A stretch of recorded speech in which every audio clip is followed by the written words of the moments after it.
Hey guys, it's Red. So today I'm going to be doing the Jennifer Lawrence book tag. And this tag was created by Michael from Michael Book Lion. And he also tagged me in this tag. And when he did, and I watched his video, I knew that I pretty much had to do it right away because it's fantastic. It is really, truly an amazing tag. And I'm so excited because it combines two of my favorite things. Jennifer Lawrence books. Can it get any better than that? I don't think so. Let's get started. I'm going to read off my phone here because I'm just not cool enough to be able to remember it. Number 1. Growing up in Kentucky, your favorite book set in a rural area. For this question, I am picking Fangirl by Rainbow Rowell because even though originally she grows up in Omaha, the college that she goes to, which is where the majority of this book takes place, is in a very rural area, and this book is fantastic. So, Number 2. Discovery on the Streets of New York. A little-known book you found while browsing and ended up loving. For this one, I'm picking Sorta Like a Rock Star by Matthew Quick, because even though I didn't just find this randomly while browsing, this is a very unknown book. I feel like people know about Silver Linings Playbook, they know about Forget Me Leonard Peacock by Matthew Quick, but this one tends to go under the radar and it's absolutely wonderful and fantastic, and it made me cry twice, but in that really beautiful kind of way, not in the you're totally devastated kind of way, in the good way, Number 3. Swearing Off Social Media, a book you refuse to read. For this, I am choosing the Lux series by Jennifer L. Armentrout, and there really is not any book that I can think of that I would swear off and absolutely refuse to read. There's really none. I'm not that discriminating, I guess. But this particular book, I tried reading, I put it down, and maybe one day I will get back to it, but aliens and sci-fi and outer space are just, they're not my thing. They're just not. So maybe one day I will be able to read this and understand why everybody loves it, but as of right now, I don't see myself reading it anytime soon. Number 4. Beginnings on TV into Film. A series that gets better with each installment. For this one, I am picking The Selection by Kira Cass because this entire series is pretty fantastic. A book you really need to hop on the bandwagon for because this series is amazing. Brittany from Brittany's Book Find can back me up on this, but it gets better with every book, and the one, which is the third book, is just, it's wonderful. It's absolutely perfect, and I love it, and just... Number 5. The Oscar Trip. A book or a series that hit a snag. For this one, I am picking the Blue Blood series by Melissa Delacruz because the first 4 books in this series they're absolutely amazing. They're so good and so compelling. Like, I really didn't want to put them down. And then you get to the 5th book, which is not the one that I am holding, by the way, and it just...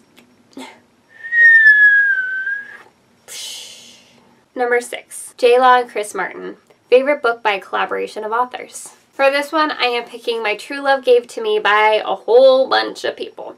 Now, if you are following the Bibliothon, this was our group read, the one we did a live show for, and I'm showing you the back of the book. But the reason I'm picking this is kind of by default because I've never read any other collaboration books. Even this one is only sort of collaborative in the sense that a bunch of authors contributed to it, but it's not one solid story, it's a bunch of short stories. But it is the only collaborative book I have ever read or even own, so I really didn't have any other choice besides this one. Sorry guys. Number 7. Work with David O. Russell. A dysfunctional character you can't help but love. Now keep in mind, before I show you what this is, that when I picked it out, it did not occur to me until just now, filming it, what a coincidence it is that I'm picking this particular book. And I am choosing both Pat and Tiffany from Silver Linings Playbook, which, as you guys already know, I've talked about it a million times, is my favorite book. But seriously, they're both extremely dysfunctional characters, and they are absolutely wonderful and lovable, and they're fantastic. Now, if you couldn't figure out by the movie adaptation cover, this is the David O. Russell, this is the book that David O. Russell adapted into a movie starring Bradley Cooper and Jennifer, well, I'm totally mixing it up, Jennifer Lawrence, the one that she actually won her Oscar for. Now, this was not planned when I decided to pick this book for a David O. Russell question in a Jennifer Lawrence book tag, but it kind of worked out that way. Number 8. Mystique. A villain who thinks they're doing what's right.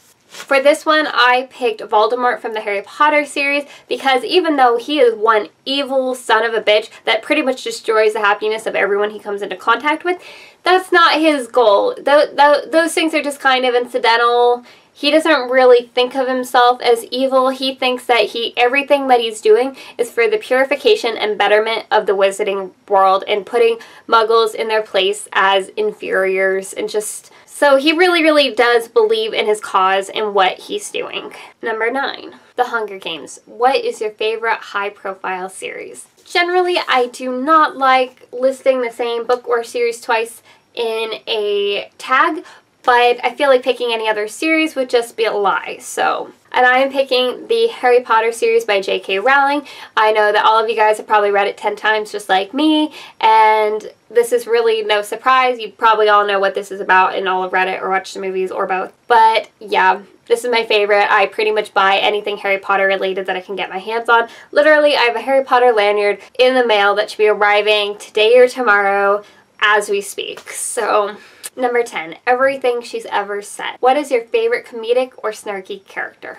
For this one, I am going with Evie from the Diviner series by Libba Bray because she's so obnoxious and loud and fantastic and fabulous. She's so confident, and it doesn't matter how many times people try to put her down or no matter what they say to her, she has a straight up comeback for everything. I mean, this girl, she's sharp. She's just on it. So I had to pick her. But I don't actually read that many funny books, so I couldn't really pick a super crazy funny character. But seriously, Evie is just so sarcastic and snarky, and she just... I just respect somebody that always knows the right thing to say as a comeback to someone. It's just fantastic. That is all for this tag. Now it's time for me to tag some people, and I am never prepared. I complain about this every time, but I am never prepared. So I know some of the people I'm tagging, Michael has also tagged, but I'm going to tag them again. I am going to tag Kelly from Kelly's Book Spell, Emma from Emma Books, Cassie from Miss Sassy Cassie, Brittany from Brittany's Books, no, that's Kelly's channel. Brittany from Brittany's Book Find. I am tagging Sam from, oh god, what is it about your channel that I can't remember? So Sam from Samantha Books, I think it could be Samantha Reads, but I'm pretty sure it's Samantha Books, or Samantha's Books. I am so sorry, Sam, I do this to you every time. Oh. I'm also going to tag Enya from Enya's Corner. I don't know what number I'm on, so I'm going to stop counting. I am going to tag Ray from Ray of Sunshine Books. I am going to tag Ben from Bangity Bangs. Who else do I know, guys? Who else do I know? I'm going to tag Latham. I'm tagging Latham from Latham. It is just like Latham with a period, a little dot. Yeah, and I'm sure that after I finish this, I will think of more people to tag, but yeah, so I'm gonna stop there. I will talk to you guys later. I will have more videos up soon. I'm going to go and try and read before I have to leave for work. Yeah, I'm gonna talk to you guys later.